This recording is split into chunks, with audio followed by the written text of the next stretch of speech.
Hello everyone, I hope आप लोग बहुत अच्छे होंगे और अपना ख्याल प्रॉपर रख रहे होंगे। मैं अनु सिंह आप सभी का बहुत प्यारा वेलकम करती हूँ कॉमर्स अड्डा 24/7 पे। आज हमने बात करना है रिलेशन एंड फंक्शन के बारे में। जैसा कि हमने पूरा का पूरा अगर हम बात करें बच्चा, तो हमने वैसे भी सारी चीज़ें पढ़ा रखी हैं, लेकिन सेट का हमने वन शॉट दिया था आपको और आप लोगों ने बहुत प्यार दिया उसमें, थैंक यू सो मच। और मुझे इसमें भी आप लोग का बहुत प्यार चाहिए, सपोर्ट चाहिए रिलेशन एंड फंक्शन के लिए, क्योंकि आप लोग का सेट में जो आप लोगों ने प्यार दिया उसको देख के ही हमने आगे का ये सारे डिसीजंस लिए हैं कि सारे चैप्टर्स का वन शॉट दिया जाए मैथ्स से रिलेटेड। देखो मुझे मालूम है कि आप लोग वन शॉट वीडियो क्यों देखते हो, ताकि आप लोगों का जो है वो कम टाइम में पूरा सिलेबस खत्म हो जाए, पूरा चैप्टर पढ़ लें आप लोग। तो आज हम पढ़ने वाले रिलेशन एंड फंक्शन, जो कि बहुत इंपॉर्टेंट चैप्टर है। इस बात को बच्चा आप लोग हल्के में मत लीजिएगा कि यार मैम आपने बोला, बस बोला नहीं मैंने। रिलेशन एंड फंक्शन बच्चा बहुत इंपॉर्टेंट चैप्टर होता है। सिर्फ आप लोगों के आगे में जितने भी चैप्टर्स आएंगे ना, रिलेशन एंड फंक्शन सब में दिखेगा आपको। मतलब आप हर कोई चैप्टर पढ़ लो, आपको फंक्शन वहां पे दिखने वाला है, फंक्शन दिखने वाला है। और फंक्शन आपके रिलेशन ही होता है, इसलिए दोनों चैप्टर हम इक्वली इंपॉर्टेंट लेकर आएंगे। तो जब भी रिलेशन एंड फंक्शन की बात आती है दुनिया में, तो सबसे पहला टॉपिक उसमें आता है कार्टेशियन प्रोडक्ट। अब आपको फंक्शन पढ़ना है या फिर आपको रिलेशन पढ़ना है, सबसे पहले आपको कार्टेशियन प्रोडक्ट पढ़ना पड़ेगा। ये क्या होता है मैम? ये कुछ भी नहीं होता है। हमने क्या बोला, हमारे पास कोई सेट है दो, कोई सेट है दो। सेट ए के एलिमेंट सेट बी के एलिमेंट के साथ मैपिंग करते हैं। क्या करते हैं? मैपिंग, पेयर बनाते हैं, पेयर बनाते हैं। सेट ए के सारे एलिमेंट सेट बी के सारे एलिमेंट के साथ पेयर बनाते हैं। 1 4 के साथ, 1 5 के साथ, 1 6 के साथ, 1 4 के साथ, 1 5 के साथ, 1 6 के साथ, 2 4 के साथ, 2 5 के साथ, 2 6 के साथ, 3 4 के साथ, 3 5 के साथ और 3 6 के साथ ये मैपिंग बनाते हैं। जब सारे एलिमेंट एक ही, जब इधर वाले सेट के सारे एलिमेंट उधर वाले सेट के साथ पेयर बना लेंगे, ठीक है, तो हम बोलेंगे, जब उसका हम एक सेट बनाएंगे, उन सारे पेयर्स का क्या बनाएंगे? हम एक सेट बनाएंगे। और इन्हीं सेट को बोलते हैं क्या हम? A cross B, Cartesian product of set A set B. Clear? हमने क्या बोला? इसी को बोलते हैं हम कार्टेशियन प्रोडक्ट। होता क्या है, दो सेट होंगे, पहले सेट का हर एलिमेंट दूसरे सेट के हर एलिमेंट के साथ पेयर बनाएगा मैपिंग करके, ठीक है, उसे बोलते हैं हम, उसके सेट को क्या बोलते हैं? हम कार्टेशियन प्रोडक्ट बोलते हैं। बच्चा ये जो है ना, ये जो पेयर बनी हुई है, ध्यान से सुनिएगा, ये जो पेयर बनी हुई है इसको ध्यान से देखिएगा एक बार। इसको ऑर्डर्ड पेयर कहते हैं। क्यों ऑर्डर्ड पेयर क्यों कहते हैं? आप कोई भी ऑर्डर्ड पेयर उठा के चेक कर लो, ऑर्डर पेयर का जो पहला एलिमेंट होगा ना, वो सेट ए पहले सेट से होगा, और जो दूसरा एलिमेंट होगा वो सेट बी दूसरे सेट से होगा, इसलिए इसको ऑर्डर्ड पेयर कहते हैं। कार्टेशियन प्रोडक्ट का हर पेयर उठा के चेक कर लो, और वो एक पेयर कार्टेशियन प्रोडक्ट का एलिमेंट कहलाता है। ये जो एक पेयर ना, देखो सेट के एलिमेंट ऐसे दिखते हैं, कार्टेशियन प्रोडक्ट के एलिमेंट पेयर में दिखेंगे। तो ये जो हर पेयर है ना, इसका एलिमेंट कहलाएगा। और आप कोई भी पेयर उठा के चेक कर लो, ये 1 ए से और ये 4 बी से, तो पहला एलिमेंट पहले सेट से और दूसरा एलिमेंट दूसरे सेट से होता है, और ये सारे पेयर वही ऑर्डर फॉलो करते हैं, इसलिए इसको ऑर्डर्ड पेयर कहते हैं। तो Cartesian product is a set of all ordered pair from set A to set B. ये हमारा एक डेफिनेशन मेन बन के आता है। अब हमने एक एलिमेंट उठा के चेक, एक हमने एलिमेंट उठाया, एक पेयर उठाया, हमने बोला ये जो 3 है ना, इसको प्री इमेज बोलते हैं 5 का, और ये जो 5 है ना, इसको इमेज बोलते हैं 3 का। क्लियर? हमने क्या बोला? ये जो 3 है इसको प्री इमेज बोलते हैं 5 का, और ये जो 5 है उसको इमेज बोलते हैं 3 का। ये आप लोगों को डाउट नहीं होना चाहिए। Clear everyone? ओके, ठीक है, ये तुम्हारा चैप्टर ही था। अब Cartesian product given two non empty set A and B, the Cartesian product A cross B is the set of all ordered pair of element from set A and set B. यही मैंने आप लोग को समझाया। देखो समझना ज्यादा important है, डेफिनेशन रट के कुछ नहीं हो जाएगा जब तुम समझ ही नहीं आओगे। अब इसका जैसे कि मैंने सेट में बताया था कि ये जो हमने देखा ना बच्चा, ये रोस्टर फॉर्म हुआ, this form is called roster form. और ये जो फॉर्म होगा, एक इसका सेट बिल्डर फॉर्म भी आएगा। तो इसका सेट बिल्डर फॉर्म ऐसा होता है कि कार्टेशियन प्रोडक्ट में एलिमेंट ए एक्स वाई जैसे दिखेंगे, जहां पे एक्स पहले सेट से और वाई दूसरे सेट से होगा। आई होप क्लियर हुआ हो आप लोगों को यहां तक। अब कुछ पॉइंट से वो नोट करेंगे। दो ऑर्डर्ड पेयर कभी भी इक्वल नहीं होंगे। अगर आप ये सोच रहे हो कि A क्रॉस B जो है वो B क्रॉस A के इक्वल हो जाए तो कभी पॉसिबल नहीं है, क्योंकि A क्रॉस B में जो एलिमेंट आएंगे वो पेयर जो आएंगे, हर पेयर का पहला एलिमेंट A से होगा, दूसरा एलिमेंट B से होगा, और इसमें जो एलिमेंट आएंगे उसमें पहला एलिमेंट B से होगा और दूसरा एलिमेंट A से होगा, तो ये कभी भी इक्वल नहीं होंगे, कभी भी इक्वल नहीं होंगे। ठीक है। अब if two ordered pair are equal, अगर दो ऑर्डर्ड पेयर इक्वल हो रहे, अच्छा कार्टेशियन प्रोडक्ट में ऑर्डर्ड पेयर, देखो बच्चा ए बी, आप सोचो ना कोई 1 2 कभी भी 2 1 के इक्वल हो सकता है, कार्टेशियन प्रोडक्ट में भी इक्वल हो जाए अगर दोनों सेट एक ही है बच्चा, ए और बी क्या है, बराबर सेट है, मान लो 1 2 3 है, तो हो सकता है ए क्रॉस बी और बी क्रॉस से इक्वल हो जाए। बट दो ऑर्डर्ड पेयर कभी इक्वल होंगे? नो मैम, कभी दो ऑर्डर्ड पेयर इक्वल नहीं हो सकते। अगर दो ऑर्डर्ड पेयर इक्वल हो रहे हैं, इसका मतलब ये पहला एलिमेंट इक्वल होना चाहिए, ये दूसरा एलिमेंट इक्वल होना चाहिए, जो कि नहीं है। अगर दो ऑर्डर्ड पेयर कभी इक्वल नहीं हो सकते। इन केस अगर दो ऑर्डर्ड पेयर इक्वल हुए तो ए सी के बराबर होगा, पहला एलिमेंट पहले एलिमेंट के बराबर और दूसरा एलिमेंट दूसरे एलिमेंट के बराबर होगा। आई होप क्लियर हुआ हो सभी को। नेक्स्ट पॉइंट देखेंगे, क्या कह रहा है, A cross B B cross A के इक्वल नहीं हो सकता। अब ध्यान से सुनना बच्चा, अब मैंने क्या कहा था, यहां पे आप लोग एक चीज दिखाई, मे बी इट पॉसिबल जब दोनों सेट इक्वल हो जाए, 1 2 3 1 2 3 मे बी इट इक्वल, कि हाँ ए क्रॉस बी भी वही आएगा और बी क्रॉस ए भी क्या आएगा, वही आएगा, कोई दिक्कत नहीं है। लेकिन जनरली ए क्रॉस बी और बी क्रॉस ए इक्वल नहीं होंगे। अब आप चेक करो ना, यहाँ पे ध्यान से देखो, यहाँ पे इसका देखो, ये ए क्रॉस बी निकला है, अगर आप बी क्रॉस ए निकालते हो तो ऑर्डर चेंज हो जाएगा ना। अब बी के एलिमेंट इसके साथ बनाएंगे 4 1 4 1 आ रहा है क्या, कहीं 4 1 चेक कर लो, कहीं 4 1 ए क्रॉस बी में नहीं आ रहा है, तो वो इक्वल नहीं होते हैं, जनरली इक्वल नहीं होते हैं। इक्वल का केस मैंने समझा दिया आप लोगों को। नेक्स्ट क्या कह रहा है कि अगर ए में पी एलिमेंट है और बी में क्यू एलिमेंट है, अगर ए में पी एलिमेंट है और बी में क्यू एलिमेंट है, तो number of element in Cartesian product क्या हो जाएगा, दोनों को मल्टीप्लाई कर दो। मैंने करके दिखाया भी है, आओ दिखा देते हो। ये देखो, ये देखो, ये देखो, मैंने क्या कहा, ए में 3 एलिमेंट था और बी में भी 3 एलिमेंट था, तो ए क्रॉस बी में कितने एलिमेंट हुए, 3 इंटू 3 9, चेक कर लो, 1 2 3 4 5 6 7 8 9 एलिमेंट। क्लियर, बहुत बढ़िया। आ जाओ नेक्स्ट पढ़ते हैं, क्या है, if A and B are non empty set, अगर बच्चा ए और बी में से नॉन एम्प्टी सेट है तो ईदर ए और बी इज और इनफाइनाइट, देन अगर क्या कह रहा है बच्चा कि अगर ए और बी में से कोई भी इनफाइनाइट हुआ तो इनका ए क्रॉस बी क्या आ जाएगा, इनफाइनाइट आ जाएगा। मान लो ए जो है वो 1 2 है और बी जो है वो 4 5 6 इनफाइनाइट, तो भाई 1 इसके साथ भी किसके कहाँ तक बनाएगा, नहीं मालूम पड़ेगा ना, तो इनफाइनाइट सेट बनाएगा ए क्रॉस बी। नेक्स्ट ए क्रॉस बी क्रॉस सी भी होता है, जिसमें आपके 3 ट्रिपल होंगे, इसको ऑर्डर ट्रिपलेट कहते हैं। ठीक है, 3 एलिमेंट हो जाएंगे, पहला ए से, दूसरा दूसरे एलिमेंट से, दूसरा एलिमेंट दूसरे सेट से, तीसरा एलिमेंट तीसरे सेट से होता है।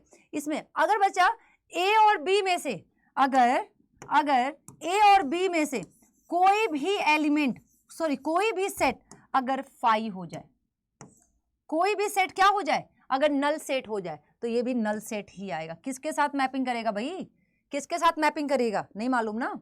अब आ जाओ कुछ क्वेश्चन देख लेते हैं, जो कि बहुत ही अच्छे क्वेश्चन हमारे रहने वाले हैं। ठीक है, हम देखो कुछ क्वेश्चन डिस्कस करते हुए चलेंगे, बहुत सारे क्वेश्चन डिस्कस नहीं करेंगे। आ जाओ देखते हैं क्या कह रहा है, x/2, भाई ये तो बहुत ईजी है, ये तो कोई भी कर लेगा, फटाफट कर लेगा। आ जाओ। अगर बच्चा दो ऑर्डर्ड पेयर इक्वल है, मैंने क्या कहा था, दो ऑर्डर्ड पेयर इक्वल नहीं होंगे, लेकिन जब इक्वल हो रहे हैं तो पहला पहले के साथ, दूसरा दूसरे के साथ, x/3 + 1 = 5/3, x/3 = 5/3 - 1, x/3 2/3, 3 से 3 कैंसिल, x की वैल्यू 2 आ गई, and y - 2/3 = 1/3, y = 1/3 + 2/3, y = 3/3, that is 1। ये आपका आंसर आया, चेक कीजिएगा। क्लियर। नेक्स्ट क्या कह रहा है? If set A has 3 element, क्या कह रहा है? ए के पास 3 एलिमेंट है एंड बी आपके पास गिवन है 3 4 5 गिवन है, then find the number of element. भाई इसमें भी तो आपके पास एनबी में भी कितने हो गए? 3 ही एलिमेंट हो गए। तो मैम ए क्रॉस बी में कितने एलिमेंट होंगे? मैंने कहा था दोनों के एलिमेंट को बस मल्टीप्लाई कर दीजिएगा। 9 is the correct answer. Clear everyone? Please बताते हुए चलिएगा, कोई दिक्कत यहां तक? अब आ जाओ नेक्स्ट देख लेते हैं क्या क्वेश्चन है। भैया हमारे पास ए गिवन है और A cross B cross A cross A cross A बताना है हमें। तो हम क्या करें ऐसा कि ये ए क्रॉस हो जाए? तो देखो मैं आप लोगों ने इसका एक सिंपल सा वो बताती हूँ। देखो जब भी आपको निकालना हो ना तो वी हैव ए, हमारे पास क्या है? ए है, -1 to 1, तो हम ए क्रॉस ए निकाल सकते हैं पहले। तो जब आप ए क्रॉस ए निकालोगे बच्चा तो ये ए है और ये भी क्या है? दोनों तरफ ए ही है। -1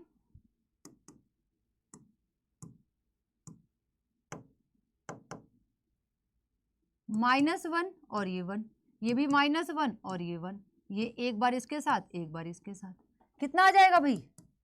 -1 -1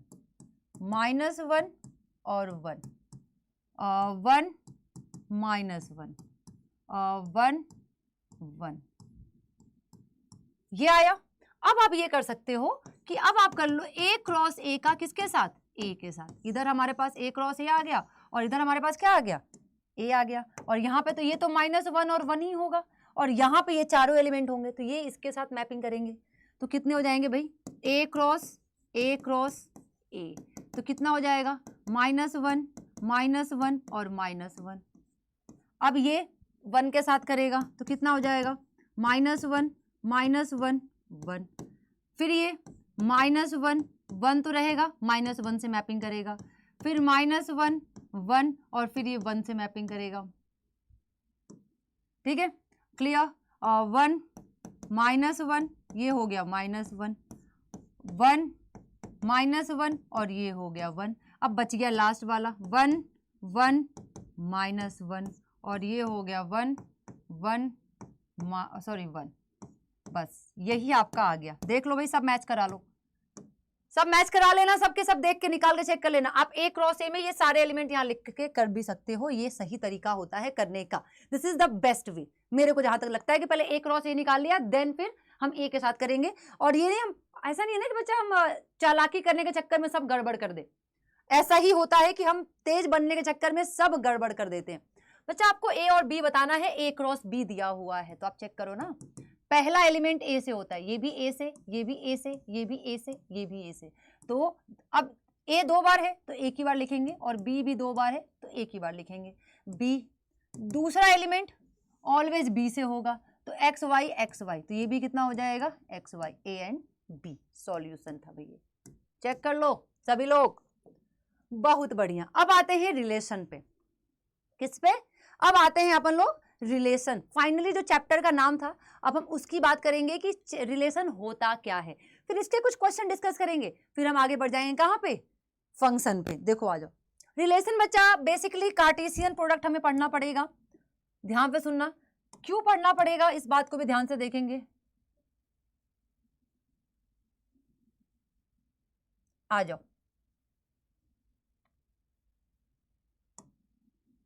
आ जाओ, अब ध्यान से देखेंगे।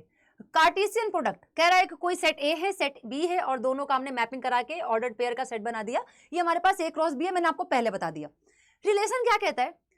ए का let A and B are 2 non empty set है हमारे पास, देन और relation R from set A. Basically Cartesian product एक रिलेशन होता है, बेसिकली कार्टेशियन प्रोडक्ट एक रिलेशन होता है, क्योंकि आप चेक करोगे कार्टेशियन प्रोडक्ट में भी ए का हर एलिमेंट बी के हर एलिमेंट के साथ रिश्ता बनाता है। आप मुझे एक बात बताओ कि अब हम रिश्ता किसी से भी नहीं बना सकते, पापा मम्मी भाई बहन दोस्त अंकल आंटी, लेकिन हम सबसे नहीं बना सकते। हमें एक क्राइटेरिया चाहिए, हमें एक क्या कहते हैं उसे, कि आपको ये एक रूल चाहिए कि आपके ऊपर एक लगे और आप उसके हिसाब से अपने रिलेशंस बनाएं। ठीक है। तो रिलेशंस बस यही कहता है बेसिकली कार्टेशियन प्रोडक्ट एक रिलेशन ही होता है, बस वो डिफाइन नहीं होता है कौन सा रिलेशन।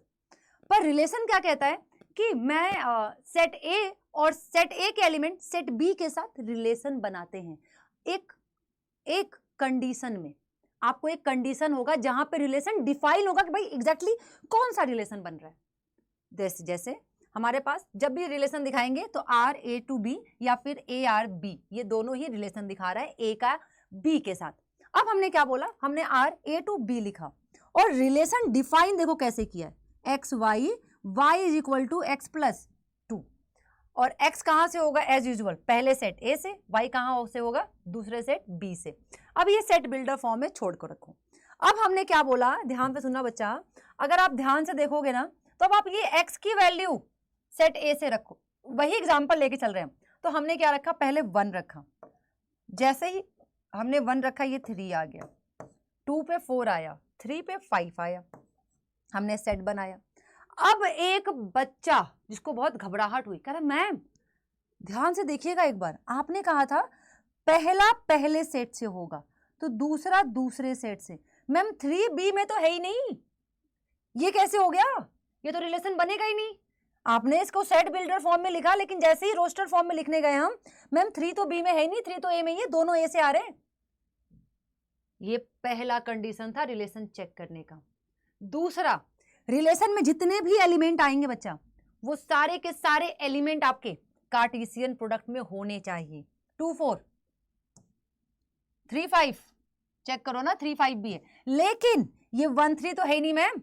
तो जब भी हमें वो एलिमेंट रिलेशन में जो डिस्टर्ब करे, हमें मिला ही ना कहीं, बस रिलेशन में दिख रहा है और हमें एलिमेंट में नहीं दिख रहा है, हमें कार्टेशियन प्रोडक्ट में नहीं दिख रहा है, तो उस एलिमेंट को, उस ऑर्डर्ड पेयर को रिलेशन से निकाल के बाहर कर देंगे।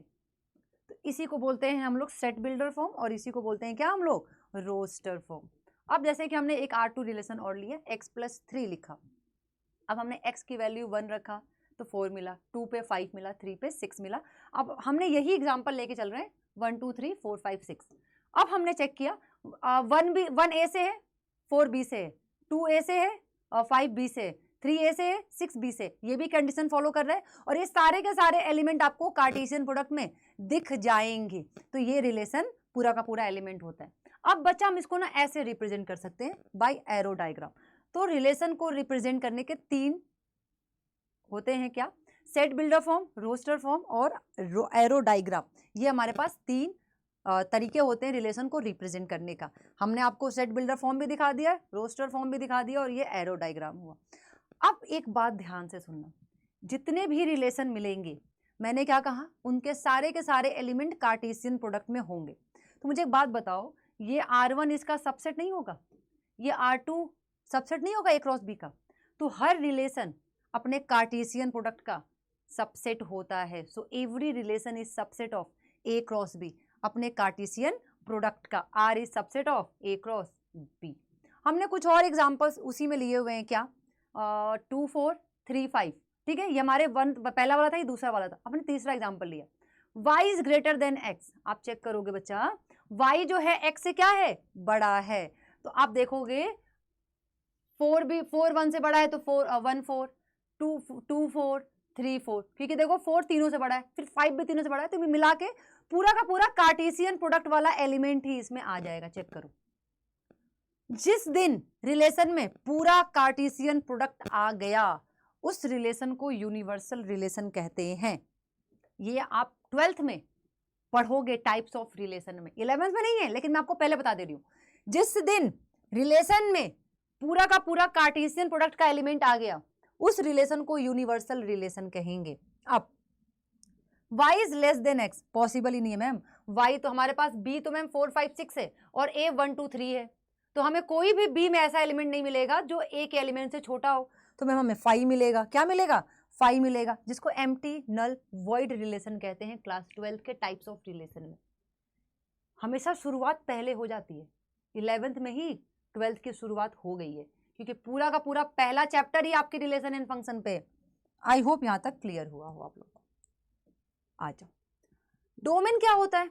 अब कोई, जैसे हमारे पास ये 3 रिलेशन बने थे, ठीक है, डोमेन क्या होता है, जो भी रिलेशन बना है, जो भी रिलेशन बना है उसके ऑर्डर्ड पेयर का जो पहला एलिमेंट है, set of first element of ordered pair of a relation, और सेट ऑफ प्री इमेजेस, इसको प्री इमेज भी तो कहते हैं, उसके सेट को डोमेन कहते हैं। हमारे पास ये रिलेशन बना, इसके सेट 2 और 3 क्या हो जाएंगे, पहला सेट, पहला एलिमेंट है, इसके सेट को क्या बोलेंगे हम, डोमेन बोलेंगे। R2 हमारे पास दूसरा रिलेशन फॉर्म हुआ, तो ये पहला एलिमेंट है, ये भी पहला एलिमेंट है, ये भी पहला एलिमेंट है, 1 2 3, इसे क्या बोलेंगे हम, इसे क्या बोलेंगे हम, डोमेन बोलेंगे। तो ये हमारा डोमेन हुआ। ठीक है, कभी भी कोई रिलेशन फॉर्म हो रहा हो तो उसके ऑर्डर्ड पेयर का जो पहला एलिमेंट होता है उसी को क्या बोलते हैं हम, डोमेन बोलते हैं। अब रेंज आ जाओ। रेंज क्या होता है, जब कोई भी रिलेशन फॉर्म हो रहा हो बच्चा, तो उसका जो सेकंड एलिमेंट होता है, ऑर्डर पेयर का जो सेकंड एलिमेंट होता है, set of second element of ordered pair और सेट ऑफ इमेज, इसको इमेज भी तो कहते हैं, 4 5 क्या कहलाएंगे, image, set of images of all ordered pairs of any relation, जो भी रिलेशन फॉर्म कर रहा है उसको हम रेंज कहते हैं। 4 5 इसका सेकंड एलिमेंट है तो 4 5 रेंज कहलाएगा, 4 5 6 सेकंड एलिमेंट है तो 4 5 6 क्या कहलाएगा, रेंज कहलाएगा। आई होप क्लियर हुआ। अब आर ए से बी डोमेन हो गया, रेंज हो गया। अब बात करते हैं कोडोमेन की। कोई भी एलिमेंट, कोई भी रिलेशन गिवन हो बच्चा, x टू y गिवन हो, कुछ भी गिवन हो, जो पहला सेकंड सेट होगा, जो भी सेकंड सेट होगा, second set like B is called codomain always. हमेशा दूसरा सेट पूरा का पूरा क्या कहलाएगा आपका, कोडोमेन कहलाता है। डोमेन क्या होता है, ए से आता है, रेंज आपका कोडोमेन बी से आता है। याद रखिएगा, पहला जो एलिमेंट है हमें ए से मिलता है तो वो हमारा डोमेन कहलाता है, दूसरा एलिमेंट बी से मिलता है रेंज, जो हमारा कोडोमेन से आता है, तो range is subset of codomain. Clear यहां तक? जल्दी थोड़ा सा पानी भी पी लेते हैं।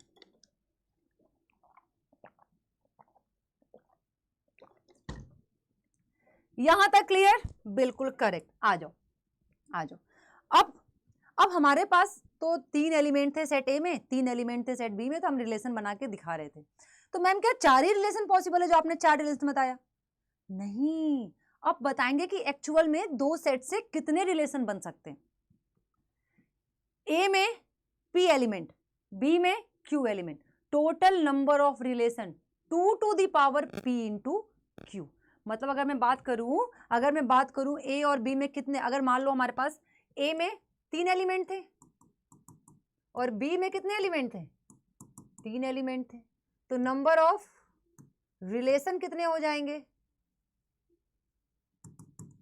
From set A to set B, कितने हो जाएंगे भाई, 2 to the power 3 into 3, 2 to the power 9, मतलब 512 रिलेशन पॉसिबल है। हमने तो बस 4 ऐसे ही देख लिए एग्जांपल ले लेके, लेकिन 512 रिलेशन पॉसिबल है।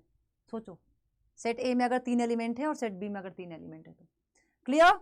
अगर बच्चा और रिलेशन फ्रॉम सेट ए, कभी कभी ऐसा होता है ना कि खुद का रिलेशन खुद के साथ बिल्कुल होना भी चाहिए, उसको बोलते हैं क्या, और relation on A, relation on A, relation on x, relation on an लिखा हुआ है, इसका मतलब खुद का रिलेशन खुद के साथ बन रहा है। क्लियर। अब ये कुछ क्वेश्चंस हैं, 2-3 क्वेश्चन देखेंगे फिर आगे बढ़ते हुए चलेंगे। उसके बाद हमारा फंक्शन, फिर फंक्शन के क्वेश्चंस देखेंगे, फिर चैप्टर हमारा खत्म होगा, फिर उसके बाद हम नेक्स्ट वन शॉट पे आएंगे, जो कि बहुत कोई 7 चैप्टर का लगातार वन शॉट आने वाला है, क्योंकि मिड टर्म आने वाला है बहुत जल्द तुम लोगों का। क्लियर। आ जाओ भाई, हमारे पास ए है, defined a relation R from A to A by this. देखो बच्चा क्या कह रहा है, ए टू ए डिफाइन है, रिलेशन जो बन रहा है ना बच्चा, वो कहां से कहां तक है, ए टू ए तक है। कोई दिक्कत यहां तक ना जी मैम। अब रिलेशन डिफाइन भी है, कौन सा रिलेशन बनेगा भाई, वो इसका एक कंडीशन गिवन है, 3x minus Y is equal to 0, where x भी ए से है एंड y भी ए से है, इसलिए उन्होंने क्या लिख दिया था, x y a से लिख दिया था। अब इसका डोमेन कोडोमेन लिखना है, तो सबसे पहले हम क्या लिखेंगे, ध्यान से सुनना। हमारे पास a क्या है, हमारे पास a 1 2 3 कहाँ तक है भाई, 14 तक है। हम इसको ये भी तो लिख सकते हैं X Y, such that y is equal to 3x, बिल्कुल लिख सकते हैं, एंड एक्स वाई जो होगा वो सेट ए से होगा। आ जाओ भाई, अब लिखते हैं, रिलेशन है ये रिलेशन है। अब x की वैल्यू 1, 1 रखी तो y कितना आया 3 आया, x की वैल्यू 2, y कितना आया 6 आया, x की वैल्यू 3, y कितना आया 6 3 जा 9 आया, x की वैल्यू 4, 4 3 जा 12 आया, x की वैल्यू 5, 5 3 जा 15। अब यहीं रुक जाना, रुक जाना, रुक जाना मैम। 5 रखते ही आप चेक करो ना मैम, 5 रखते ही हमें 15 मिल रहा है मैम। अब इस केस में 1 भी ए से होगा और 3 भी कहां से होगा ए से होगा, कहां से होगा ए से होगा, कोई दिक्कत यहां से, 1 भी ए से और 3 भी कहां से ए से, तो मैम 5 भी ए से, लेकिन मैम ये 15 ए में कहां है, दूसरे सेट में 15 है कहां, नहीं है ना, तो हमें डिस्टर्ब करेगा अब इसके बाद का, इसलिए हम बस यहीं तक का एलिमेंट लेंगे। अब यहां से हम बात कर लेते हैं डोमेन का, ध्यान से देख लो भाई, यहां से बात कर लेते हैं हम डोमेन का। डोमेन क्या होता है भाई, जो रिलेशन बन गया उसका पहला एलिमेंट 1 2 3 4, क्या 1 2 3 4, और ये जो रेंज होगा, ये जो रेंज, अरे यार ये जो रेंज होगा, रेंज क्या हो जाएगा, दूसरा सेट 3 6 9 12, 3 6 3 6 9 12, ये हमारा रेंज हो जाएगा। अगर किसी के दिमाग में मैम कोडोमेन क्या होगा, कोडोमेन सेकंड सेट, भाई सेकंड सेट क्या है, ए ही है मैम, सेट ए ही है, और सेट ए क्या हो जाएगा 1 2 3 कहां तक 14 तक। लो भाई कर दिया, देख लो भाई सभी लोग, सही लगा, ठीक है। रेंज कोडोमेन यही पूछेगा आपसे रिलेशन में, इससे ज्यादा कुछ नहीं जल्दी पूछेगा। चलो आ जाओ आगे देखते हैं, और भी क्वेश्चन है भाई। Define a relation R on set N, तो भाई रिलेशन जो है n टू n है, और क्या गिवन है, एक कंडीशन गिवन है, क्या r आपको गिवन है X Y such that y is equal to X plus 5, और लेकिन एक और कंडीशन गिवन है, x is a natural number, x जो है एक नेचुरल नंबर है लेस देन 4, लेस देन 4, और जैसा कि मालूम है x और y जो है वो नेचुरल नंबर से आएगा। अब क्या कह रहा है, relation using the roster form, आपको रिलेशन इसी को रोस्टर फॉर्म में लिखना है, write down the domain and range. अब भाई इसको रोस्टर फॉर्म में लिखेगा अपन, बहुत सिंपल मैम, हम x की वैल्यू बस 3 ही रख सकते हैं 1 2 3, तो हमने 1 रखा, 1 पे क्या आ जाएगा भाई 6 आएगा, हमने 2 रखा, 2 पे 7, हमने 3 रखा, 3 पे 8, कोई दिक्कत यहां तक नहीं मैम। अब आ गया हमारे पास डोमेन, डोमेन क्या हो जाएगा 1 2 3, रेंज क्या हो जाएगा भाई, रेंज क्या हो जाएगा 6 7 8, और आपको बता दिया जाए कोडोमेन क्या हो जाएगा, कोडोमेन क्या हो जाएगा natural number n, natural number n, second set, second set क्या कहलाएगा भाई, यही तो होगा सेकंड सेट आपका कोडोमेन कहलाएगा। ये हमने दूसरा क्वेश्चन चेक किया। तीसरा क्वेश्चन भाई, फिगर गिवन है आपके बगल में, और क्या क्या पूछ रहा है देख लेते हैं। This question shows the relationship between the set p and q, ये आपका एक p और q के बीच में एक रिलेशन बताता है, right this relation in the set builder form. बच्चा इसको सेट बिल्डर फॉर्म में बताना, इस फिगर को देख के कि सेट बिल्डर फॉर्म क्या हो सकता है। फिर क्या कह रहा है रोस्टर फॉर्म, और what is the domain and range, भाई बताओ क्या हो सकता है, कैसे हो सकता है, बहुत ही सिंपल सी बात है। किया जाए जल्दी, देखो तुम लोग मेरे को वन शॉट में देख रहे हो, तो मैं तो ऐसे तुम लोग को इमेजिन कर सकती हूँ ना यहाँ पे कि हाँ तुम लोग हो मेरे सामने ही हो, तुम लोग दिख रहे हो मुझे यहाँ पे, ठीक है। आ जाओ फर्स्ट क्वेश्चन सॉल्व कर लेते हैं बच्चा। हमें क्या रिलेशन लिखना है रोस्टर फॉर्म, सॉरी पहला सेट बिल्डर फॉर्म में। तो अब ये देखो ना आप, P और Q के एलिमेंट एक दूसरे से कैसे रिलेटेड कैसे हैं, तो मैम हम कर सकते हैं क्या, Y की जो वैल्यू है वो x माइनस 2 है, देखो ना x की वैल्यू 5 रखो, 5 माइनस 2 3, x की वैल्यू 6 रखो, 6 माइनस 2 4, मिल रहा है कि नहीं मिल रहा है, बिल्कुल मैम। x जो होगा वो P से होगा, एंड y जो होगा वो q से होगा। बहुत चंगा जी मैम। रोस्टर फॉर्म में लिख लो भाई। आपको 5 पे 4 मिल रहा है, आपको 5 पे 3 मिल रहा है, आपको 6 पे 4 मिल रहा है, आपको 7 पे 5 मिल रहा है। ये हो गया। अब भाई अब यहां से बहुत सिंपल सी बात है, डोमेन लिख लो। क्या होगा डोमेन? क्या हो जाएगा? 5 6 7। रेंज क्या हो जाएगा? रेंज क्या हो जाएगा? 3 4 5। क्लियर? 3 4 5। अब इसके बाद तो तुम लोग तेज हो यार, तुम लोग सब कर लोगे, सब तेज हो। देखो अब जो क्वेश्चंस बच गए हैं वो मैं आप लोगों को दिखा देती हूँ। 5 क्वेश्चन क्या कह रहे हैं? Determine the domain and range of the relation x plus 5। अब बच्चा इसको भी बना ही लेते हैं, आ जाओ। ये कितना हो जाएगा? r। 0 रखा तो 0 पे 5 मिला, x की वैल्यू 1 रखा तो 6 मिला, 2 रखा तो 7 मिला, 3 रखा तो 8 मिला, 4 रखा तो 9 मिला, 5 रखा तो 10 मिला। चेक कर लो ना, यहां तक मिला कि नहीं मिला? अरे भाई यहां तक मिल गया ना हमें। अब क्वेश्चन क्या कह रहा है इसमें? बस डोमेन और रेंज बता देना, सिंपल सी बात है। ले भाई ये पहले कॉमा लगाते चलेगा, बोले मैडम ने कॉमा नहीं लगाया था तो हम भी नहीं लगाएंगे। आ जाओ। तो डोमेन कितना हो जाएगा?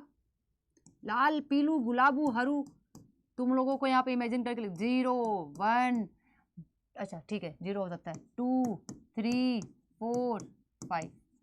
भाई रेंज क्या हो जाएगा? 5 6 7 8 9 10। Clear everyone?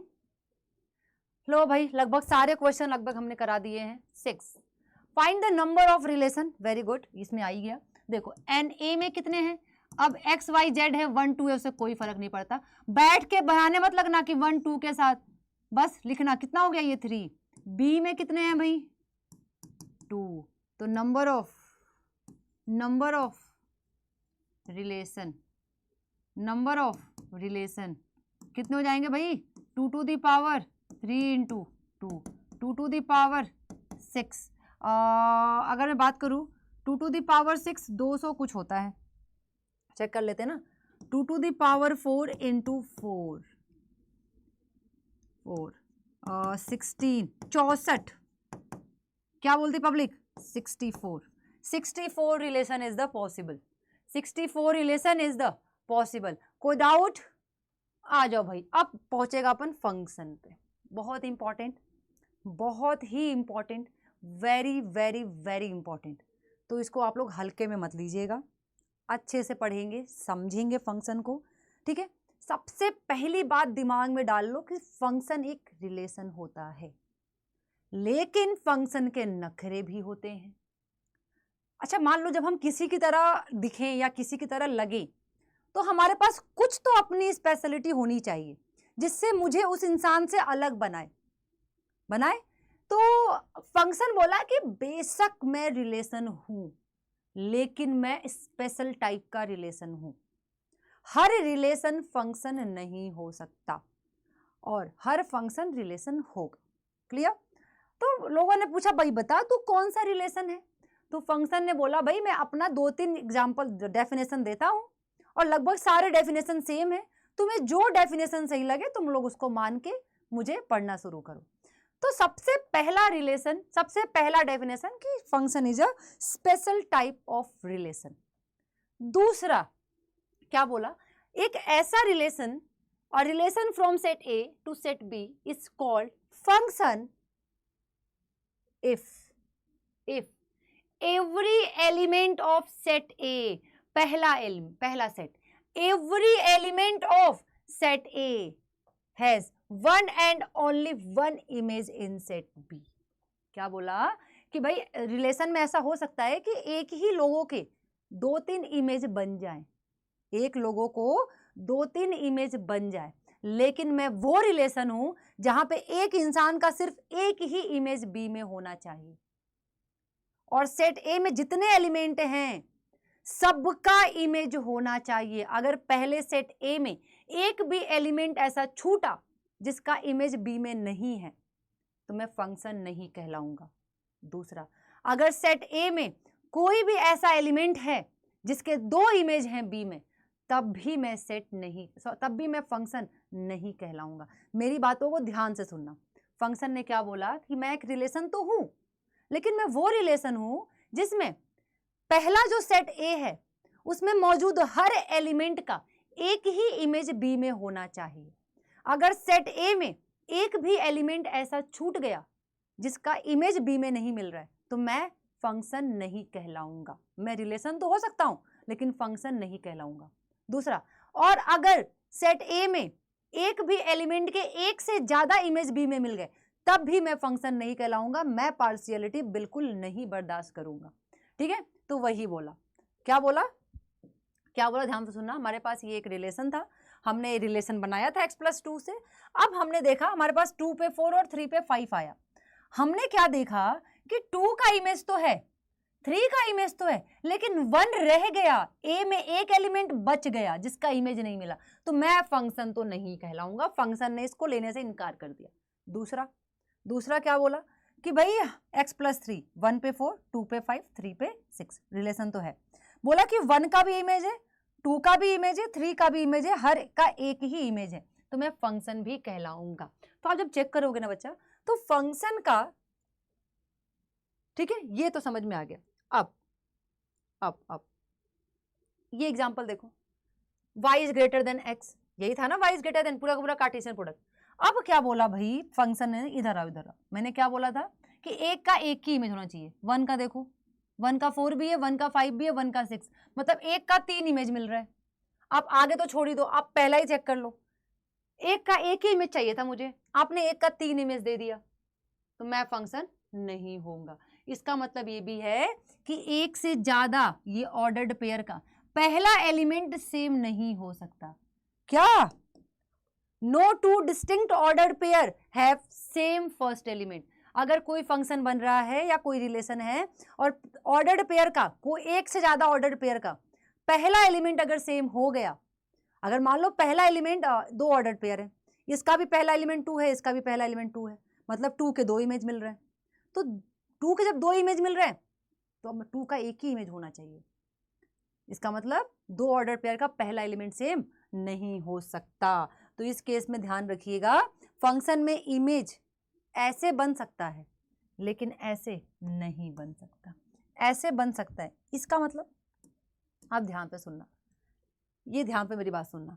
फंक्शन क्या कहता है, फंक्शन क्या कहता है, एक और बार, कि मान लो, एक एग्जांपल लेते हैं हम। मान लो आपने अपने घर बुलाया 2 लोगों को, 3 लोगों को बुलाया, आपने तीनों के लिए 3 रोटी बनाई। अब आपने क्या बोला उन लोगों को, 3 रोटी जो है हर इंसान अपनी अपनी रोटी खाएगा बस, तभी मेरे घर आएगा, पहला। दूसरी बात आपने ये भी ऐड किया कि मान लो किसी केस में किसी को रोटी खाने का मन नहीं किया, किसी को रोटी खाने का मन, या एक और एग्जांपल, छोड़ो, आपने बनाई 5 रोटी, आपने बनाई 5 रोटी, कितनी बनाई? 5 रोटी। चमका यहां तक? बहुत बढ़िया। आपने बुलाया 4 लोगों को,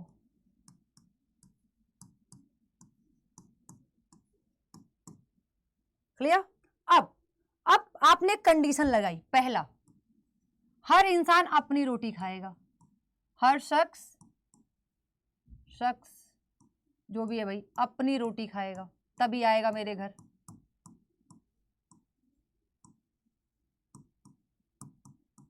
दूसरा कंडीशन, सबको खाना ही पड़ेगा, सबको खाना ही पड़ेगा, कोई ऐसा नहीं कि छोड़ दे।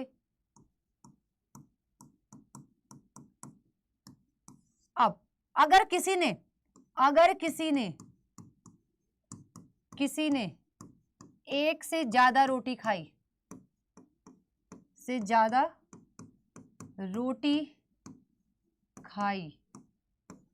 तो वो मेरे घर से बाहर हो जाएगा, मेरे घर से बाहर निकल जाएगा। ठीक है, क्या हर शख्स सिर्फ अपनी एक रोटी खाएगा, ठीक है। ये हो सकता है, ये हो सकता है दो लोग एक रोटी में रोटी को खाएं, ये हो सकता है। उसने पहले बोला क्या कि हर शख्स अपनी रोटी खाएगा, हर शख्स एक रोटी। ये भी हो सकता है, अगर मान लो ये भी हो सकता है, ये जो 4 लोग आए, ये 4 लोग जो आए 5 रोटी खाने, हो सकता है कि 2 लोग एक ही रोटी खा ले, हो सकता है, मुझे कोई दिक्कत नहीं है। लेकिन ये नहीं हो सकता कि ये जो 4 लोग आए हैं मेरे घर 5 रोटी खाने, तो 1-2 रोटी खा ले, ये नहीं मंजूर है मुझे। एक इंसान 2 रोटी खा ले मुझे मंजूर नहीं है, लेकिन 2 इंसान 1 रोटी खा सकते हैं, ये कहता है हमारा फंक्शन। क्लियर?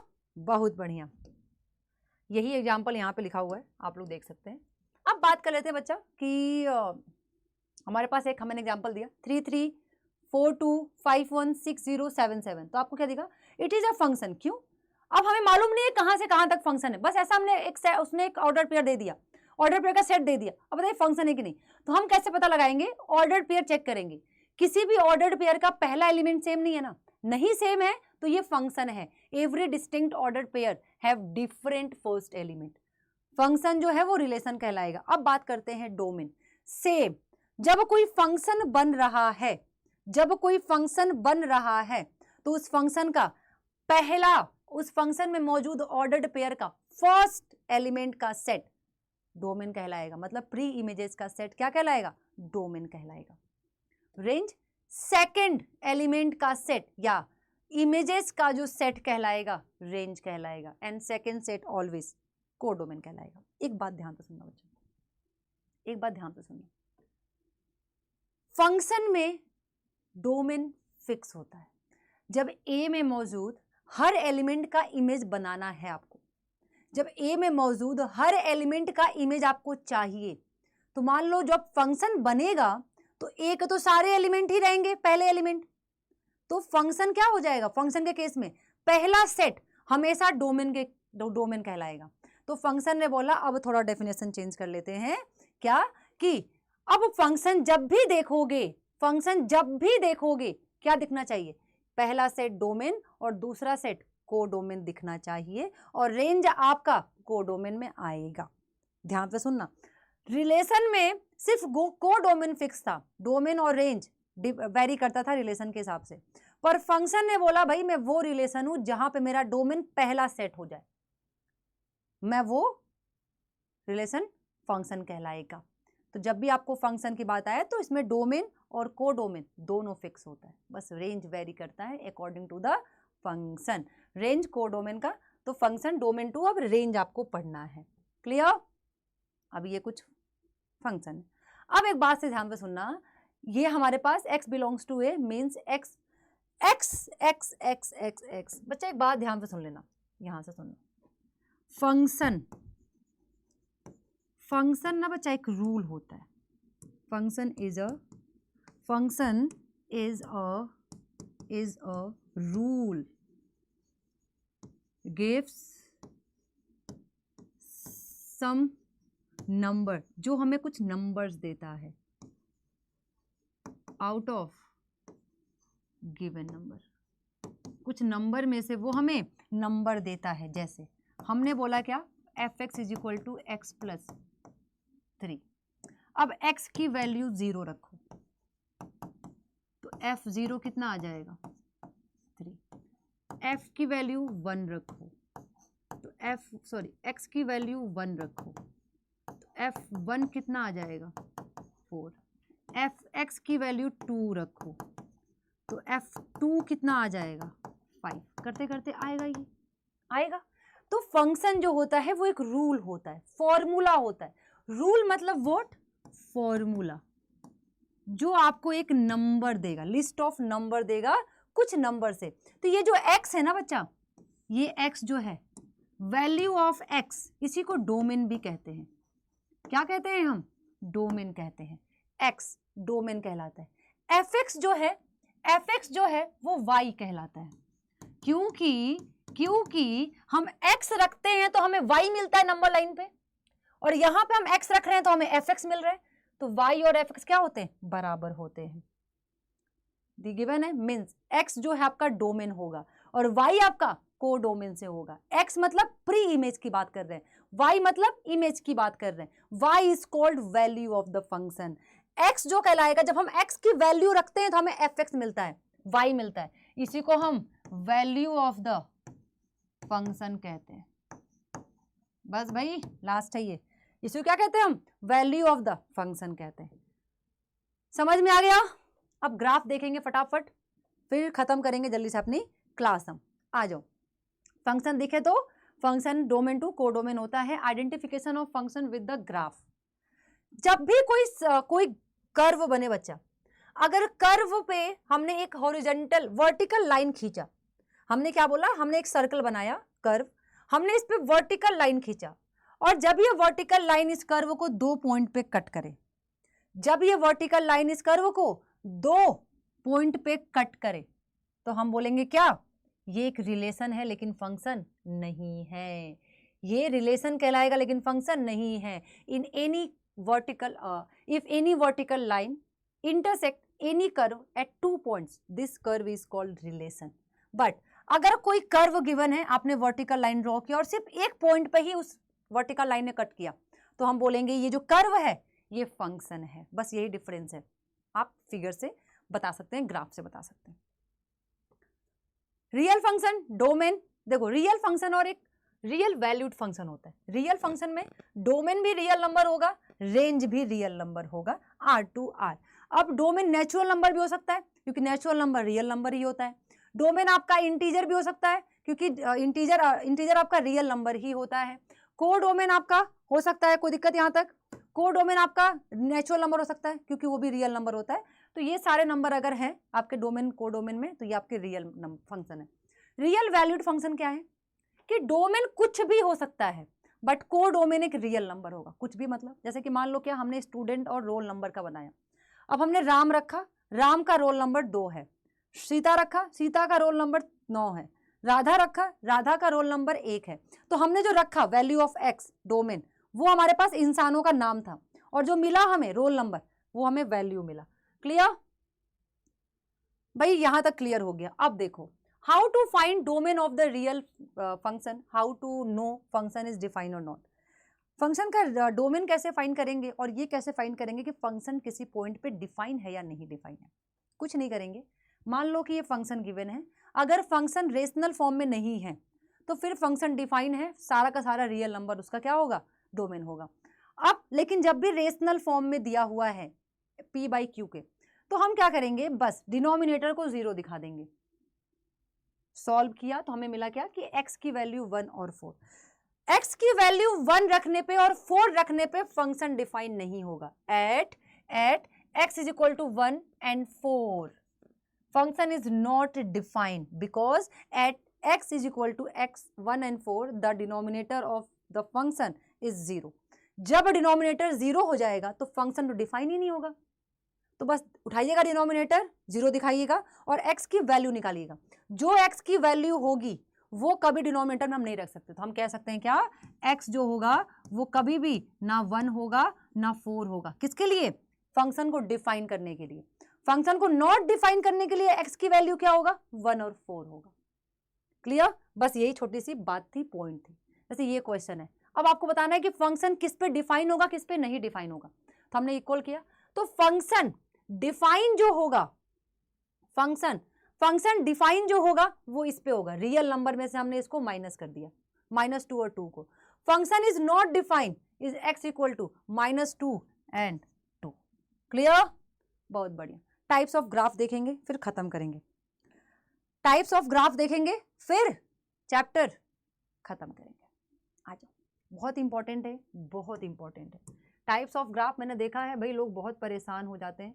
ठीक है, मैं इसको इंपॉर्टेंट मार्क कर रही हूँ यहाँ पे। आ जाओ, आ जाओ। देखो क्या कह रहा है। पहला जो है आपका आइडेंटिटी फंक्शन। आइडेंटिटी फंक्शन का मतलब होता है क्या, कि एक रियल फंक्शन है R to R defined by F x is equal to X. x पे 1 पे 1, 2 पे 2, 3 पे 3 ये देगा आपको, ठीक है। y is equal to X. ऐसे फंक्शन का ग्राफ 1 पे 1, 2 पे 2, इवन 0 पे 0, -1 पे -1, -2 पे 0, तो ऐसा फंक्शन जो हो identity function F x equal to X, हमेशा ये फंक्शन ओरिजिन से पास करेगा, passing through the origin, and हमेशा ये स्ट्रेट लाइन बनाएगा always. Graph of identity function is a straight line always passing through the origin. यहाँ पे constant नहीं होता है बच्चा। अगर मैं बात करूं F x is equal to 3x, बताना ये कहाँ से पास होगा, इसका डोमेन क्या होगा, इसका रेंज क्या होगा, और ये कौन सा ग्राफ बनाएगा, स्ट्रेट कौन सा लाइन बनाएगा, ये कौन सा फिगर बनाएगा, ये कर्व कौन सा बनाएगा। इसका कमेंट में मुझे आंसर चाहिए आप सभी से। अब डोमेन क्या होगा मैम, रियल नंबर कुछ भी रख सकते हैं आर, तो रेंज भी मैम कुछ भी मिल सकता है, ठीक है। तो ये हमारा हो गया आइडेंटिटी फंक्शन। इसमें आता है दूसरा constant function. Constant function R to R define by F x is equal to C. C मतलब कोई भी कांस्टेंट हो सकता है। मैंने मान लो एफ एक्स इक्वल टू 5 माना। अब ये कांस्टेंट क्यों है, क्योंकि यहाँ पे वेरिएबल का जो कोफिशिएंट है वो 0 है, ठीक है। हम इसको ये लिख सकते हैं। अब हमने 1 रखा, 1 पे 5, -1 पे 5, 0 पे भी 5, 10 पे भी 5, 100 पे भी 5। कांस्टेंट फंक्शन जहां पे वेरिएबल का कोफिशिएंट वेरिएबल होता ही नहीं है। अब वहां पे x की आप कोई भी वैल्यू पुट कर दो, आपको हमेशा कांस्टेंट ही मिलने वाला है। 5 मतलब हर x की वैल्यू पे 5 मिलेगा, c मतलब x के हर वैल्यू पे c मिलेगा। तो हमने बोल दिया क्या, ये मान लो ये क्या हमारे पास 5 ऊपर 5, -3 नीचे आ गया -3। तो कांस्टेंट फंक्शन का ग्राफ हमेशा क्या होता है, कांस्टेंट ग्राफ होता है। क्या होता है, graph of constant function is parallel to the x axis always. Constant function का ग्राफ एक्स एक्सिस के पैरेलल आता है और एक कांस्टेंट ग्राफ मिलता है सीधे। क्लियर। और इसका डोमेन आपका रियल नंबर आर, एक्स आप कुछ भी रख दो, आपको रेंज हमेशा कांस्टेंट ही मिलेगा जो भी रखेंगे आप। तीसरा पॉलिनोमियल फंक्शन। वैसे अगर मैं बोलूं तो ये आपका आइडेंटिटी फंक्शन, कांस्टेंट फंक्शन सब पॉलिनोमियल फंक्शन में ही आता है, पर कोई नहीं। और function f r to r polynomial कुछ ऐसा दिखता है आपको, a1 a0 a1x a2x square a3x square cube an x to the power n, जहां पे n आपका नॉन नेगेटिव इंटीजर होगा और फ्रैक्शनल भी नहीं होगा, इंटीजर होगा नॉन नेगेटिव। और a1 a2 a3 क्या होगा आपका, एक रियल नंबर होगा। क्लियर। अब पॉलिनोमियल में आपका आता है पहला quadratic function F x equal to x square. इसका ग्राफ बच्चा हमेशा पैराबोलिक होता है, मैं दिखाती हूँ, ये आपके बुक में क्वेश्चन भी है। आ जाओ, आप कुछ भी रख दो, ठीक है। स्क्वायर में आप कुछ भी रखोगे आपको पॉजिटिव ही मिलेगा। 1 पे 1, -2 पे 4, 2 पे 4, -3 पे 9, 3 पे 9, सब पे ये मिलने वाला है 0 पे 0। तो ये हमेशा पॉजिटिव नंबर देगा और क्या बनेगा, एक पैराबोलिक ग्राफ बनता है ऑलवेज। पैराबोलिक ग्राफ या तो अपवर्ड या तो डाउनवर्ड ही बनेगा बस। डोमेन आप कुछ भी रखिए, 0 1 -1 -2 2 कुछ भी रखिए तो रियल नंबर, लेकिन आपको रेंज हमेशा पॉजिटिव नंबर ही मिलेगा, क्योंकि एक्स स्क्वायर में आप कुछ भी रखिए आपको पॉजिटिव नंबर ही मिलने वाला है, पॉजिटिव रियल नंबर। गुड। अब आगे cubic polynomial f x equal to x cube. आप 0 पे 0, -1 पे -1, +1 पे +1। तो क्यूबिक पॉलिनोमियल जो होता है, क्यूब माइनस पे माइनस और प्लस पे प्लस देता है। तो इस केस में ये इनफाइनाइट से आता हुआ और इनफाइनाइट पे जाता हुआ दिखता है ग्राफ, इसका कुछ ऐसा होता है। ये भी एक फंक्शन है। आप हॉरिजॉन्टल लाइन ड्रॉ करो, एक ही पॉइंट पे कट करेगा। इसका डोमेन रियल नंबर और रेंज भी रियल नंबर ही आएगा, क्योंकि पॉजिटिव पे पॉजिटिव और नेगेटिव पे नेगेटिव देता है, तो सारे रियल नंबर आ जाएंगे। क्लियर। यही वाला था जो हमने बताया। अब रेशनल फंक्शन में एक बहुत इंपॉर्टेंट फंक्शन है 1/x। 1/x जो होता है पता है, रेशनल फंक्शन होता है F x upon Q x, और क्यू एक्स कभी 0 नहीं हो सकता, और जहां पे एफ एक्स और क्यू एक्स दोनों ही एक पॉलिनोमियल होते हैं। क्लियर। अब ये हमेशा जो ग्राफ देगा आपको ऐसा देगा, हाइपरबोलिक ग्राफ। कौन सा ग्राफ, हाइपरबोलिक ग्राफ। इसका जो डोमेन होगा उसमें आप कभी भी देखो ना, आप x की वैल्यू कभी भी 0 नहीं रख सकते, तो रियल नंबर में से 0 क्या कर देंगे, निकाल देंगे। और आपको रेंज भी बच्चा ऐसा मिलेगा जो कभी 0 आएगा ही नहीं। एफ एक्स की वैल्यू आप x कुछ भी रख दो 0 छोड़ के, आपको कभी 0 नहीं मिलेगा, तो रेंज में से 0 क्या कर देंगे, माइनस कर देंगे। आई होप क्लियर हुआ होगा, बहुत बढ़िया। क्लियर, यही था। चलो, मॉड्यूलस फंक्शन क्या होता है, बहुत इंपॉर्टेंट फंक्शन है। इसको ना ब्रेक करना सीखेंगे कि मॉड्यूलस फंक्शन को ब्रेक कैसे करते हैं। F x equal to mod x. ध्यान से सुनना, आप सभी को मालूम है कि मॉड नेगेटिव को पॉजिटिव करता है। क्यों करता है आज बताते हैं। अगर बच्चा ये अंदर की क्वांटिटी सोचो, 0 से ज्यादा होगी या 0 0 1 2 3 तो ये प्लस ही रहेगा, कोई दिक्कत नहीं है। अगर बच्चा अंदर वाली क्वांटिटी 0 से कम -1 -2 -3 कुछ ऐसा रहेगा तो अंदर वाली क्वांटिटी माइनस में रहेगी। अब इस केस में क्या करता है मॉड, अगर अंदर वाली क्वांटिटी पहले से ही पॉजिटिव है तो ये पॉजिटिव आया, अगर ये नेगेटिव हुई तो मॉड इसको एक नेगेटिव देता है जिससे ये पॉजिटिव हो जाता है। इस केस में 0 पे 1, 1 पे 1, -1 पे भी 1, 2 पे 2, -2 पे भी 2 आएगा। तो इसका जो ग्राफ बनता है ऐसे वी शेप में बनता है। कैसे बनता है? ऐसे वी शेप में बनता है। कोई भी आप मॉड्यूलस फंक्शन उठा लो, उस सबका ग्राफ वी शेप में ही बनेगा और एक्स एक्सिस पे टच करता हुआ बनेगा। जहां टच करता है उसको नॉच कहते हैं। क्या कहते हैं? नॉच कहते हैं। इस केस में डोमेन इसका रियल नंबर, आप पॉजिटिव नेगेटिव सारी वैल्यू रख सकते हैं, लेकिन रेंज आपको हमेशा पॉजिटिव मिलेगा एंड 0 इंक्लूडिंग 0। सिग्नम फंक्शन बहुत अच्छा फंक्शन है। देखो सिग्नम फंक्शन बच्चा आपको दिखता ऐसा है, मॉड एक्स अपॉन एक्स और 0। 0 कब? जब x की वैल्यू 0 है, और नॉट 0 कब? जब x की वैल्यू 0 नहीं है।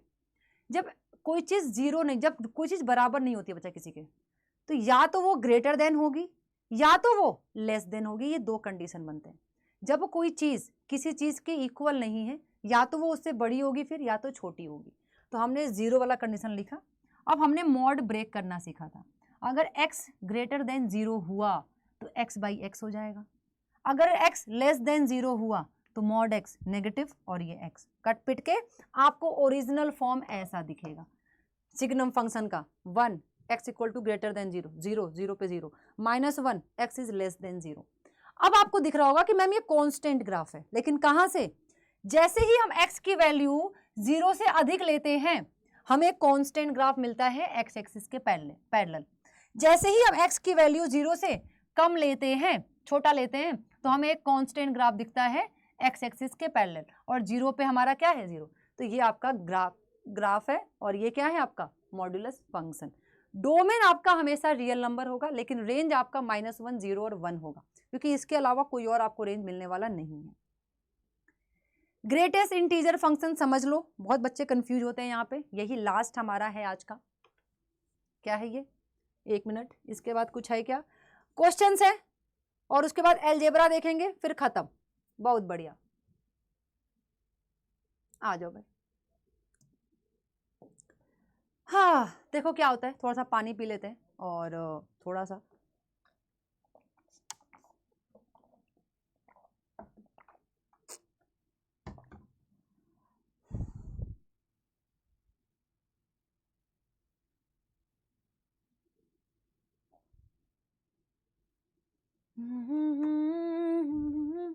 मेरे दिल की जो रखे है तूने कदम।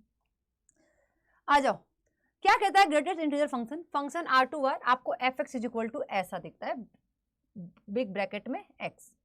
इसका मतलब क्या होता है? एफ एक्स जो होता है या तो x के इक्वल होगा या तो लेस देन x होगा इंटीजर। क्लियर? यहां तक कोई डाउट?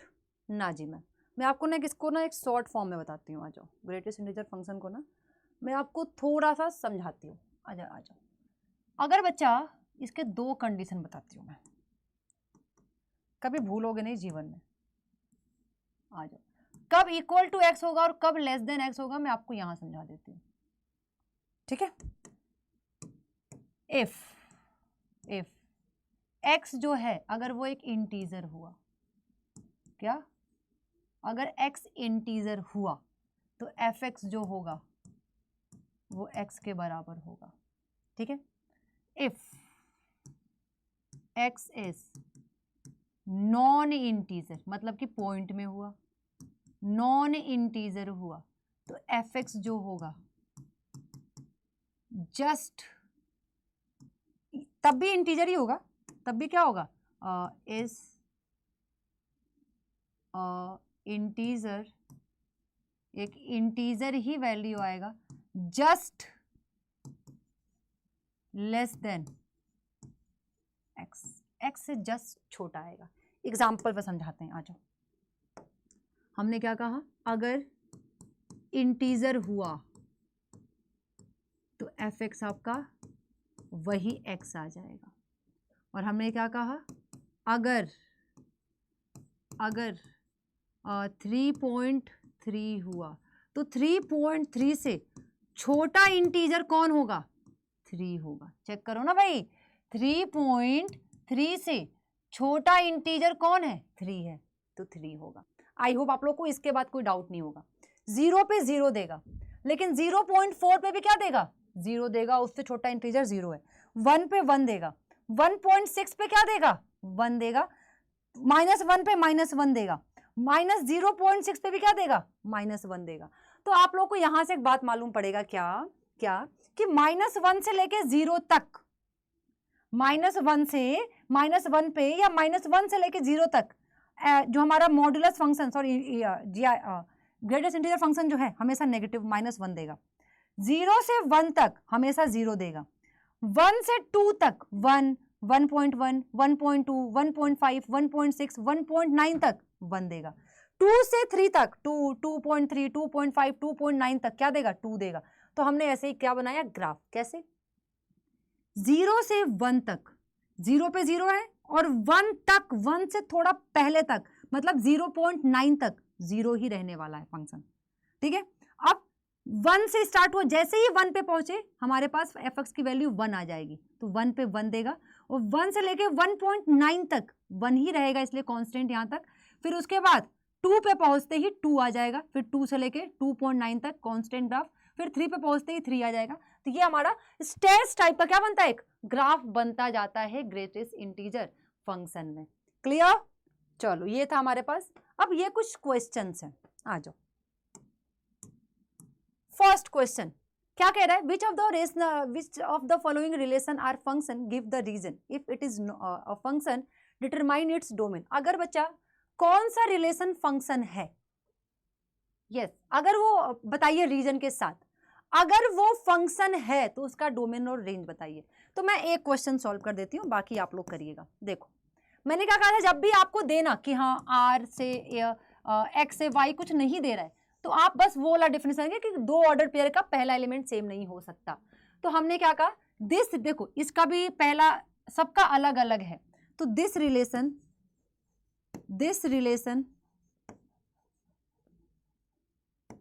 Is a function. ये रिलेशन एक फंक्शन है। क्यों फंक्शन है, क्यों फंक्शन है, बिकॉज एवरी जितने भी हैं, या ये काम कर लो, बिकॉज ऑल डिस्टिंक्ट, अलग अलग, distinct ordered pairs have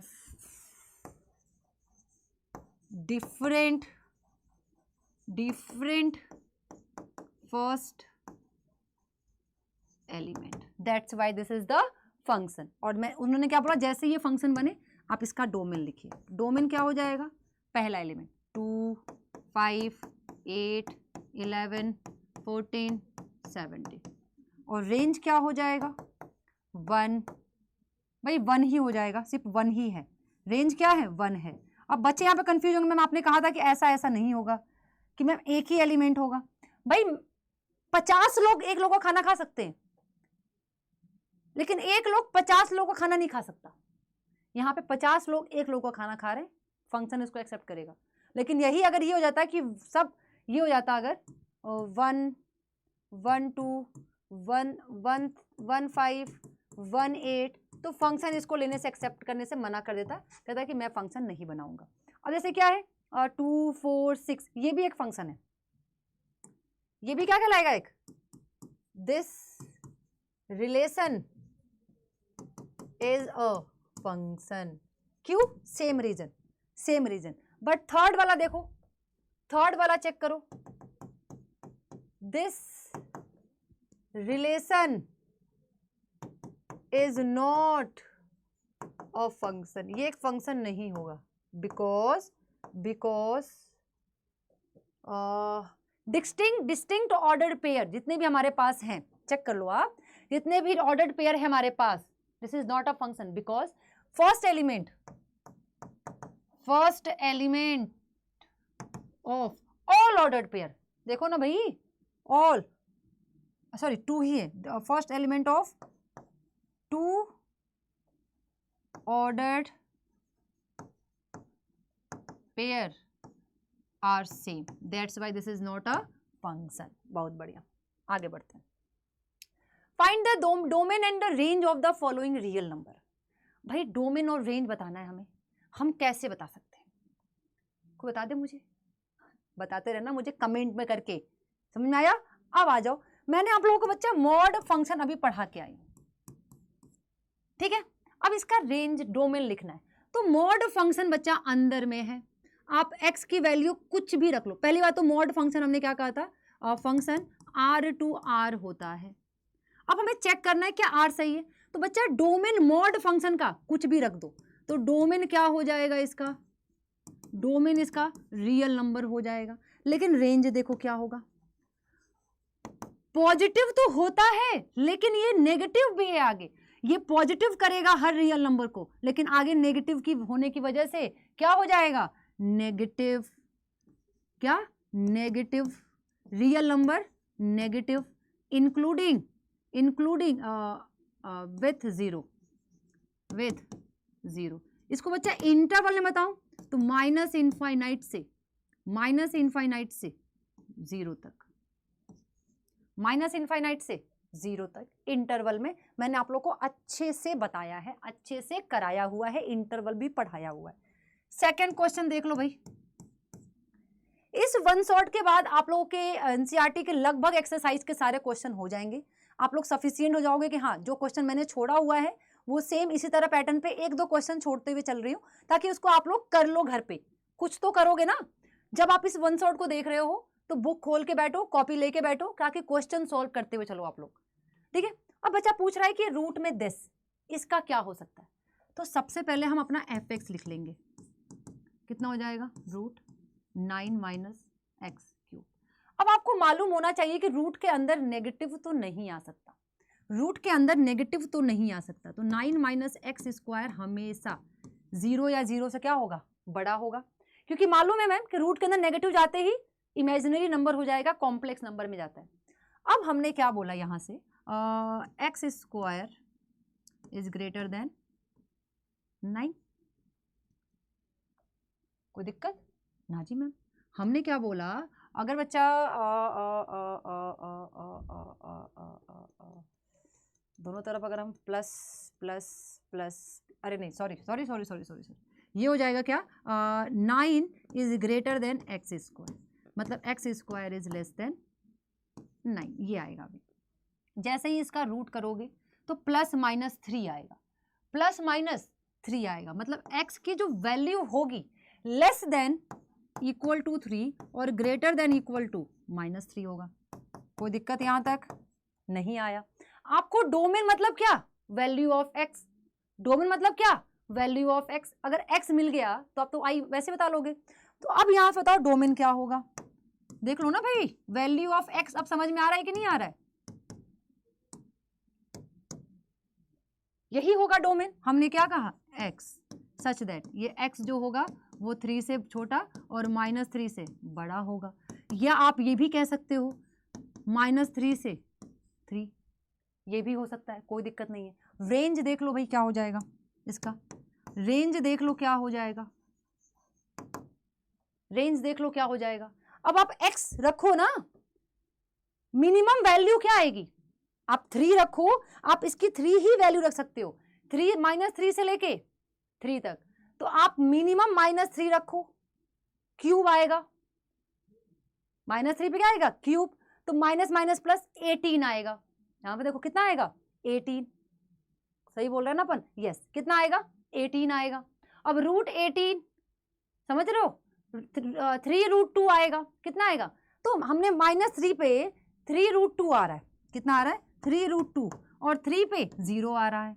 maximum किस पे आएगा, मैक्सिमम आपका आएगा कितना आएगा, मैक्सिमम 9, 3, मैक्सिमम आपकी वैल्यू कितनी आएगी, 3 आएगी, चेक कर लो, तो ये कितना हो जाएगा, 0 और 3, मिनिमम वैल्यू आपकी 0 आएगी, मैक्सिमम वैल्यू आपकी 3 आएगी। आप चेक कर लो भाई, कोई दिक्कत हो बताते हुए चलो मुझे। अच्छा ये स्क्वायर है भाई, सॉरी क्यूब, स्क्वायर है, मैक्सिमम वैल्यू आपकी 3 आएगी। 0 रखो, 0 पे ये 9 होगा और 9 रूट 9 मतलब 3, तो मैक्सिमम वैल्यू 3 और मिनिमम वैल्यू 0 आएगी। ये आपका रेंज हो गया।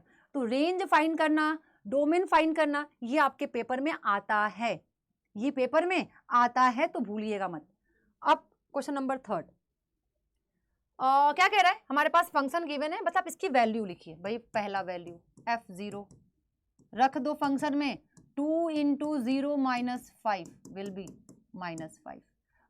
थर्ड कर लेते हैं भाई, थर्ड कितना हो जाएगा, f -3, 2 इंटू -3 -5 -6 -5 -11। भाई ये तो खुद निकालो, सेकंड क्वेश्चन खुद करो। नेक्स्ट, ये भी सेम क्वेश्चन है, ये आप लोग के लिए HW है, सेम क्वेश्चन है भाई, टी के फॉर्म में। टी की वैल्यू 0 रख दो, क्लियर, सी की वैल्यू 0 रखो तो 0 बाई 32 आएगा, 28 रखो, -10 रखो, सॉल्व करो, कोई दिक्कत नहीं है। Find the range of the each of the following function, ये लास्ट क्वेश्चन है, 5वां क्वेश्चन। इसके बाद आप लोग मिसलिनियस क्वेश्चन खुद से सॉल्व करने वाले हो, कुछ तो करोगे ना भाई, पढ़ाई नहीं करोगे क्या? आ जाओ, फर्स्ट क्वेश्चन में कर रही हूँ और इसमें से मैं सारे क्वेश्चन नहीं करने वाली हूँ, खुद से कुछ तो करो। क्या कह रहा है, रेंज बताना है हमें, क्या बताना है, रेंज। और हमें बच्चा क्या दिया हुआ है, डोमेन दे रखा है क्या, x is greater than 0, x की वैल्यू हमें 0 से अधिक ही पुट करनी है, इस बात को ध्यान में रखते हुए चलेंगे। कोई दिक्कत? क्या कह रहा है, x की वैल्यू ग्रेटर देन 0। अब हमें क्या चाहिए पहले, 3x, तो हमने 3 से मल्टीप्लाई किया, ये भी ग्रेटर देन 0। कोई दिक्कत? हमने क्या किया, अब हमने नेगेटिव किया। जैसे ही नेगेटिव, इनइक्वालिटी का मैं आपको देने वाली हूं, आप लोगों को ना ये समझ में आ जाएगा कब साइन बदलता है, कब, जैसे ही -1 से मल्टीप्लाई करोगे बच्चा, साइन ये सिंबल चेंज हो जाएगा। क्या हो जाएगा, सिंबल चेंज। अब 2 ऐड करेंगे, 2 माइनस 3x, और ये कितना हो जाएगा, 2। भाई जब भी रेंज की बात करेगा ना बच्चा, तो आप x से ये लाने की कोशिश किया करो। अब हमारे पास ये आ गया, इसकी जो इसकी पूरी वैल्यू 2 से कम आएगी, और ये पूरी वैल्यू क्या है भाई, fx की वैल्यू 2 से क्या आएगी, कम आएगी। अब लो, अब तो हो गया, अब तो हो गया रेंज। ऑलवेज वैल्यू ऑफ, या फिर आप लिख लो ना सीधे सीधे, ऑलवेज लेस देन 2। तो रेंज भाई 2 से कम आएगी, लेकिन कितना आएगी नहीं मालूम है ना, तो -∞ से 2 ओपन इंटरवल, -∞ से 2 ओपन इंटरवल। आंसर आ गया, आंसर आ गया भाई। दूसरा क्वेश्चन, अब इन सब का आंसर तो करके भेजोगे ना मुझे। सेकंड क्वेश्चन, सेकंड क्वेश्चन क्या कहता है, x स्क्वायर प्लस 2, x एक रियल नंबर है। अब मुझे एक बात बताओ कि ये जो x स्क्वायर है, ये तो ऑलवेज 0 से ज्यादा होगा या 0 होगा, 0 पे 0, बाकी सारे नेगेटिव पे भी पॉजिटिव होगा, पॉजिटिव पे तो पॉजिटिव होगा ही होगा, कभी नेगेटिव तो नहीं हो सकता। अब हम इसमें 2 ऐड कर देंगे, तो x square plus 2 greater than 2। अब हमने क्या देखा, ये किसकी वैल्यू है, ये fx की वैल्यू है, ग्रेटर देन 2, हमेशा 2 या 2 से बड़ी आएगी, इक्वल टू 2 और ग्रेटर देन 2। तो रेंज क्या हो जाएगा भाई, रेंज क्या हो जाएगा, 2 से 2, तो 2 या 2 से बड़ी, मतलब ये कहां तक ये नहीं मालूम है, तो +∞ तक लेके चलेंगे, क्लोज ओपन इंटरवल लेके चलेंगे। क्लियर हुआ यहां तक? देखो भाई, मैंने आप लोगों को रिलेशन इन फंक्शन में सारे क्वेश्चन करा दिए एक्सरसाइज के, ठीक है, और 2.1, 2.2, 2.3 मैंने सब करा दिया। अब आपके पास बचते हैं मिसलीनियस के क्वेश्चन, मैं दिखा देती हूँ। और अच्छा, एक और टॉपिक रह गया, ये देख लेते हैं पहले, फिर उसका मिसलीनियस दिखाते हैं। अलजेब्रा ऑफ रियल नंबर क्या होता है बच्चा, किसी भी, जैसे हमारे पास कोई फंक्शन है, f है और g है, कोई भी दो रियल फंक्शन है विथ डोमेन D1, इसका डोमेन D1 है और इसका डोमेन D2 है। अगर बच्चा इस पे अलजेब्रा लगाते हैं, मतलब प्लस माइनस मल्टीप्लाई डिवाइड, अगर इनको बच्चा हम जोड़ते हैं, जब भी आप दो फंक्शन को जोड़ते हो तो फंक्शन को जोड़ने के बाद जो नया फंक्शन का जो डोमेन आएगा, पहले वाले फंक्शन का डोमेन और दूसरे वाले फंक्शन के डोमेन का इंटरसेक्शन आएगा। ध्यान से सुनना, पहले वाले फंक्शन का और दूसरे वाले फंक्शन का क्या आएगा? इंटरसेक्शन आएगा एडिशन के केस में। सब्ट्रैक्शन के केस में क्या आएगा? सेम चीज, पहले वाले फंक्शन और दूसरे वाले फंक्शन का इंटरसेक्शन आएगा। ठीक है, जब हम दो फंक्शन को ऐड करेंगे, सब्ट्रैक्ट करेंगे, तो नया फंक्शन जो बन के आएगा एडिशन सब्ट्रैक्शन के बाद, उसका जो डोमेन होगा, दोनों डोमेन का इंटरसेक्शन आएगा। मल्टीप्लीकेशन में भी सेम रहेगा, जब हम दो फंक्शन को मल्टीप्लाई करेंगे तो domain will be intersection of the both domain. Clear? Division में भी सेम रहेगा, बस हम डोमेन में से वो पॉइंट निकाल देंगे जहां पे नीचे वाला डोमेन 0 हो रहा हो। क्लियर? और किसी भी अगर हम फंक्शन में किसी स्केलर से मल्टीप्लाई करते हैं तो डोमेन सेम रहेगा जो पहले वाले का था। क्लियर? ये हमारे पास कुछ अलजेब्रा थे डोमेन के जो मैंने आपको बता दिए। अब मैं आपको दिखाती हूँ मिसलिनियस के कुछ क्वेश्चंस, ये सारे क्वेश्चंस ये आपको कंप्लीट करना है और इसका आंसर मुझे कमेंट सेक्शन में चाहिए, और इसी के साथ आप लोग मुझे इसका आंसर सब लोग मेल करोगे anu.singh@24/7.com पे मुझे क्या करोगे? मेल करोगे कि यस मैम आई डिड। आपका हाफ ईयरली का एग्जाम आने वाला है। आई होप आप लोग बहुत अच्छे से प्रिपरेशन कर रहे हो, पढ़ाई कर रहे हो, तैयारी कर रहे हो, और हम भी आपके साथ लगे हुए हैं क्योंकि मेरी क्लासेस अभी बंद हुई हैं, तो हम वन शॉट के थ्रू पढ़ाई करेंगे। और मैराथन मेरी 18th को आने वाली है, रक्षाबंधन से जस्ट एक दिन पहले। मुझे आप लोगों से चाहिए कि हाँ आप लोग मेरे मैराथन में आओगे या नहीं आओगे। Thank you so much. और मुझे बताते चलेगा आपके हाफ ईयरली में कितना चैप्टर और कितना जो भी आपके मिड टर्म में कितने चैप्टर्स आने वाले हैं, तो हम उस हिसाब से मैराथन्स लेंगे। थैंक यू सो मच, अपना ख्याल रखिए, ऑल द बेस्ट।